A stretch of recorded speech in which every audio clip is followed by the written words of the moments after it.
हनुमान भक्त हमारे आदरणीय कमलनाथ जी को, हमारे शहर कांग्रेस के अध्यक्ष विनय वाकलीवाल जी और उनके पूरे टीम द्वारा यह भेंट की। अब अंत में मध्य प्रदेश के पूर्व मुख्यमंत्री हमारे मार्गदर्शक आदरणीय कमलनाथ जी से निवेदन करूंगा कि वो आए और हम सबको उद्बोधित करें। कमलनाथ जी के लिए एक बार जोरदार तालियां बजाकर स्वागत करें। सभी साथियों जोरदार तालियां बजाकर स्वागत करें आदरणीय कमलनाथ जी। सारे ऐसे चेहरे हैं जिनके करीब मैं नहीं पहुंच पाया, क्योंकि जब पहली मई 2018 में मैंने कांग्रेस के अध्यक्ष का पद संभाला था, 4 महीने बचे थे, 4.5 महीने बचे थे विधानसभा के चुनाव में। हमारा महाकौशल, हमारा विंध्य, हमारा बुंदेलखंड केवल मालवा ही नहीं है, हमारा ग्वालियर चंबल, कैसे उनमें एक नया उत्साह पैदा किया जाए, कैसे हम अपनी मशीनरी को टाइप करें, ये हमारे सामने, मेरे सामने चुनौती थी। मेरे पास तो खाली 4 महीने थे, 4.5 महीने। नवंबर में चुनाव था, अक्टूबर से तो चुनाव का काम शुरू हो गया। तो जब मैं कहता हूं कि बहुत सारे आप में से मेरे करीब रहे हैं, बहुत सारे ऐसे हैं जो करीब नहीं पहुंच पाए, पर मैं जानता हूं छगन 80 से बच तुझे जानता हूं, याद है हम साथ मिलके छगन मैं ये तो यही आज मेरे सामने, मेरा दिल कभी कमजोर होता है कि बहुत सारे ऐसे चेहरे जो आज कांग्रेस की नींव बना के रखते हैं, उनके करीब में नहीं आ पाया। 15 महीने कांग्रेस की सरकार रही, उसमें से 15 महीने कांग्रेस की सरकार रही, 2-2.5 महीने गए आचार संहिता और लोकसभा चुनाव में, 1 महीना गुजरा उथल पुथल में, मेरे पास तो 11 ही महीने थे। और 11 महीने में मेरा प्रयास रहा कि आप अपनी छाती ठोक कर कह सकते हो हम कांग्रेस के हैं। आपको अपना सिर झुकाना ना पड़े। और आज भी मैं कहता हूं, आप जनता के बीच में जाइए, आपको माफी मांगने की जरूरत नहीं है।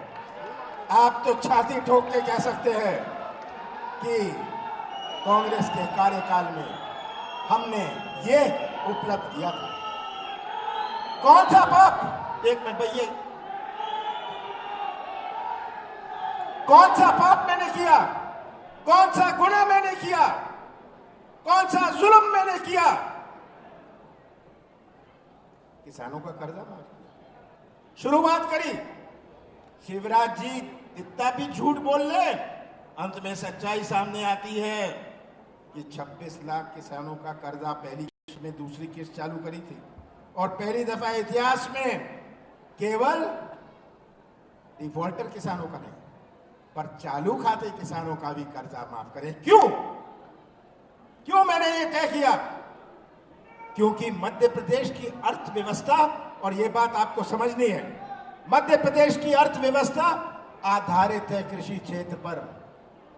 जब कृषि क्षेत्र में मजबूती है, अर्थ मजबूती है, तभी ये इंदौर और हमारे बड़े बड़े शहरों का बाजार चलता है, जब उसके जेब में कुछ पैसे हों। अगर किसान की जेब में पैसे हों तभी ही ये किराने की दुकान गांव में चलती है। ये आप बंद करेंगे कि मैं बंद कर लूं? किराने की दुकान चलती है गांव में जब किसान की जेब में पैसा हो। तो हमें ये क्या कर रहे हैं, मैं बंद करूं? ये क्या सोच रहे हैं आप इसे? ये बंद करिए आप। देखिए ये आप डिस्टर्ब करने आए हैं, क्यों खराब कर रहे हैं?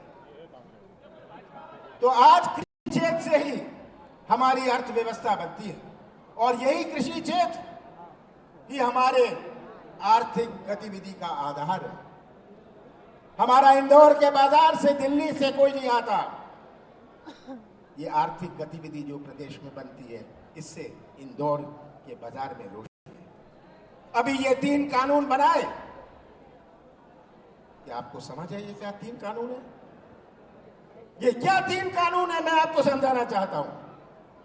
पहला है जहां ये कृषि क्षेत्र का निजीकरण करेंगे। इसका एक इतिहास है कि एक ऐसा समय था अपने देश में जहां भुखमरी थी, हमें अनाज का आयात करना पड़ता था।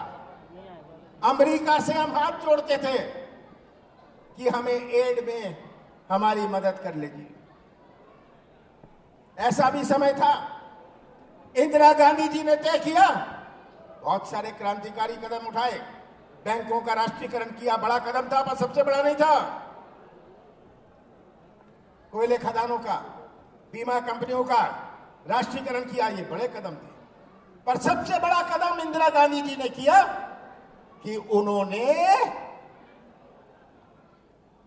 गल्ले के व्यापार का राष्ट्रीयकरण किया और फूड कॉरपोरेशन ऑफ इंडिया बनी। समर्थन मूल्य की शुरुआत हुई, समर्थन मूल्य की शुरुआत हुई, ये इतिहास है। पंजाब और हरियाणा का उत्पादन बहुत था, उनको सबसे ज्यादा समर्थन मूल्य मिला। आज भी उनको लगभग 80-90% किसानों को मिलता है। मध्य प्रदेश में 20-25% किसानों को समर्थन मूल्य मिलता है। उस समय जब समर्थन मूल्य शुरू हुआ था, मध्य प्रदेश में समर्थन मूल्य लेने वाले भी नहीं थे, क्योंकि वे गुजारे की खेती करते थे। गुजारे की खेती करी, आसपास 10-15 गांव में बेच दिया, अपना उपज बेच दिया और अपने साल भर का गुजारा कर लिया। ये गुजारे बहुत कम लोगों को मिलता है। अब जब इन्होंने निजीकरण किया है, बड़े बड़े उद्योगों को ये मंडी का दर्जा दे रहे हैं, मंडी का दर्जा देंगे, और मंडी का दर्जा दे देंगे तो ये बड़े उद्योगपति जाएंगे किसान के पास, 2000 रुपए का भाव है, कहेंगे 1700 में खरीदता हूं। किसान को तो निकालना है, बेटी की शादी करनी है, बैंक का कर्जा देना है, वो 1700 में बेच देगा जब समर्थन मूल्य 2000 रुपए है। जो समर्थन मूल्य की संभावना भी थी, ये हमेशा के लिए चौपट। ये इस कानून का मतलब है। मध्य प्रदेश में तो केवल 20-25% किसानों को समर्थन मूल्य मिलता है, इनको मंडी का स्टेटस मिल जाएगा। और अब तो कोई व्यापार करता है, उसको मंडी से लाइसेंस लेना पड़ता है। सही बात है ना, मंडी से लाइसेंस लेता है, स्वीकृति लेता है। अब तो जिसका आधार कार्ड होए वो व्यापारी बन सकता है। कोई आधार कार्ड दिखा दे और व्यापारी बन जाए। इस परिस्थिति में सबसे ज्यादा पिटाई हमारे मध्य प्रदेश में होगी। और हमारा मध्य प्रदेश, जहां कृषि क्षेत्र ही हमारी आधार है, कृषि क्षेत्र ही हमारा भविष्य है, सबसे ज्यादा, आपको पता नहीं होगा, मध्य प्रदेश पीछे रहता था। आज मध्य प्रदेश नंबर 1 है इंडिया में गेहूं के उत्पादन में। पंजाब आगे हुआ करता था, पर आज मध्य प्रदेश ने पंजाब को ओवरटेक करा है। और अगर ओवरटेक किया है तो समर्थन मूल्य तो वो चाहता है, ये निजीकरण से उसे समर्थन मूल्य नहीं मिलेगा। दूसरा कानून है जो कॉन्ट्रैक्ट फार्मिंग, ठेके की किसानी। इसका क्या मतलब है, यह समझना है। इसका मतलब है कि किसान को तो बीज और खाद की जरूरत है। आज 50% किसानों को सोसाइटियों से बीज और खाद मिल जाता है, बाकी व्यापारी से लेता है। अब क्या करेगा किसान? सोसाइटी में तो आएगा नहीं, सोसाइटी में नहीं आएगा तो उद्योगपति जाएगा किसान को, बोनी का समय है कि तेरे पास बीज है, तेरे पास खाद है। किसान कहेगा नहीं है, वो तो पूरा उसका एक सीजन, एक मौसम निकल जाएगा, कहेगा नहीं आप मुझे दे दो। तो उद्योगपति उसे बीज देगा, खाद देगा, और किसान उसका बंधुआ बनेगा। ये दूसरा कानून है, आपको समझने की जरूरत है, इसलिए हम विरोध कर रहे हैं। तीसरा कानून है जो एसेंशियल कमोडिटीज एक्ट। आज आप स्टॉक अपने गोदाम में इतने से ज्यादा नहीं रख सकते। अब बड़ा उद्योगपति में तो क्षमता है, खरीद लो सब सोयाबीन आके, सोयाबीन खरीद लो, जब बाजार में कमी पड़े, भाव बढ़ जाए, उसे निकाल दो। बुनियादी प्रश्न मैं एक पूछना चाहता हूं, मैं मोदी जी से एक बुनियादी प्रश्न पूछना चाहता हूं। बड़ा उद्योगपति आएगा क्यों? समाज सेवा के लिए तो आएगा नहीं। किस लिए आएगा? वो आएगा नफे के लिए। नफा कहां से आएगा? नफा किसान की जेब से आएगा। ये प्रश्न है, हर चीज छोड़िए, नफा के लिए आएगा उद्योगपति और नफा किसान की जेब से जाएगा। इसलिए हम विरोध करते हैं। ये आपको बात बड़े सरल तरीके से मैं समझाना चाहता था कि ये कानून से हमारा मध्य प्रदेश कितना प्रभावित है। जब मैंने मुख्यमंत्री पद संभाला, मैंने सबसे ज्यादा प्राथमिकता दो चीजों को, हमारा कृषि क्षेत्र और हमारा नौजवान।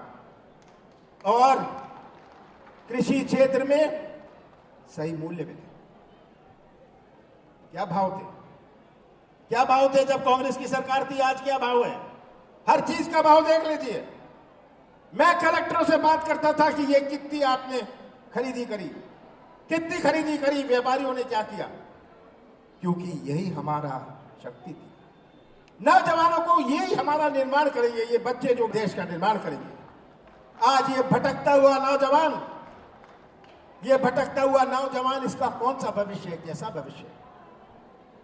हमारे नौजवान का भविष्य सुरक्षित रहे, इसी से मध्य प्रदेश के भविष्य का निर्माण होगा। व्यवसाय के मौके बनेंगे, रोजगार के मौके बनेंगे। एक उद्योग बनता है तो कोई ट्रक चला लेता है, कोई मरम्मत का काम कर लेता है, कोई छोटा मोटा होटल खोल लेता है। संबंधित रोजगार के मौके पैदा होते हैं। रोजगार तो मिलता है जो कारखाने में काम करेंगे, उद्योग में काम करेंगे, पर उद्योग आए ना। किसी को मध्य प्रदेश में विश्वास नहीं। मध्य प्रदेश की पहचान ही माफिया से। क्या मध्य प्रदेश की पहचान माफिया से होगी? मैंने माफिया के खिलाफ युद्ध शुरू किया। माफिया के खिलाफ युद्ध शुरू किया कि ये हम बर्दाश्त नहीं करेंगे, ये मध्य प्रदेश की पहचान नहीं होनी चाहिए। बहुत मेरे ऊपर दबाव पड़ा, मत करिए मत करिए। मैंने कहा कमलनाथ को कोई दबा नहीं सकता, पटा नहीं सकता, और ये मैं करूंगा। हमारे नौजवानों का भविष्य सुरक्षित है। हमने इनमें भी प्रोग्राम किया कि मध्य प्रदेश की क्या पहचान त्रिपुरा से होगी, मणिपुर से होगी? मध्य प्रदेश की पहचान कर्नाटक से क्यों ना हो, महाराष्ट्र से क्यों ना हो? पर मध्य प्रदेश से किसी से कहो, वो कहेंगे जी मध्य प्रदेश किधर, कहां, कैसे? आज मध्य प्रदेश 5 प्रदेशों से घिरा हुआ है। यह समझने की बात है। आज जिसको अपना प्रोडक्शन या अपना माल केरल में बेचना है या तमिलनाडु में बेचना है, वो मध्य प्रदेश में अपना उद्योग लगाएगा। पर उद्योग तो तब लगाएगा जब उसे देखे कि वातावरण सही है, उसको मध्य प्रदेश पर विश्वास हो, मध्य प्रदेश की पहचान बने। यह मेरा लक्ष्य था और यही लक्ष्य में मैं समय लगा रहा था। तो इसलिए मैं कहता हूं कि यही हमारी जो प्राथमिकता है प्रदेश में। शिवराज जी बड़ी लंबी चौड़ी बातें कर लेंगे और ऐसी कोई चीज नहीं है जिस पे झूठ नहीं बोलेंगे। उनका तो बिना झूठ बोले हुए खाना नहीं हजम होगा, याद रखिएगा। ये आज इनकी राजनीति समझने वाली है। भारतीय जनता पार्टी की राजनीति, मेरे साथियों, भारतीय जनता पार्टी की राजनीति समझिए, ये कैसे ध्यान मोड़ने की राजनीति करते हैं। 2014 में मोदी जी ने कितनी बातें करी, 2 करोड़ नौजवान, 15 लाख, तरह तरह की बातें, किसानों को 50% नफा। 2019 के चुनाव में नौजवान की बात नहीं करी, किसान की बात नहीं करी, किसकी बात करी? पाकिस्तान की बात करी। पाकिस्तान राष्ट्रवाद, ये क्या कांग्रेस को राष्ट्रवाद समझाएंगे? भारतीय जनता पार्टी के पास एक स्वतंत्र संग्राम सेनानी का नाम लेने को नहीं है और ये कांग्रेस को राष्ट्रवाद समझाएंगे। तो ये कैसे ध्यान मोड़ने की राजनीति? डीजल पेट्रोल का भाव बढ़ाना है तो शुरू कर लो राम मंदिर की चंदा की यात्रा, उसका प्रोग्राम शुरू कर दो। इनकी कलाकार को समझनी है कैसे ध्यान मोड़ेंगे।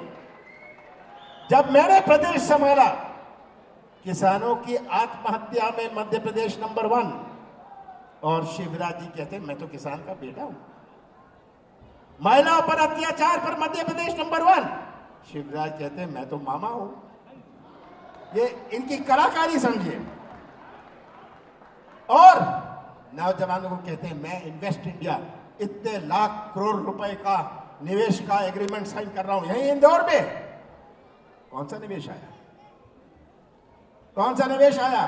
द्वितीय उद्योग लगते नहीं है। आप अपने मालवा की बात मत करिए, पूरे प्रदेश की बात करिए। द्वितीय उद्योग लगते नहीं है, उससे ज्यादा बंद हो जाते हैं। हमारा मालनपुर पूरा बंद, हमारा सिंगरौली रीवा में कितने उद्योग लग सकते हैं? कोई लगाने को तैयार नहीं, किसी को विश्वास नहीं। यही मेरी प्राथमिकता है और इनकी राजनीति आपको समझनी है। आगे भी हमारा मुकाबला, जैसे मैंने कहा, भारतीय जनता पार्टी के संगठन से है। हमारा मुकाबला उनके धनबल से है।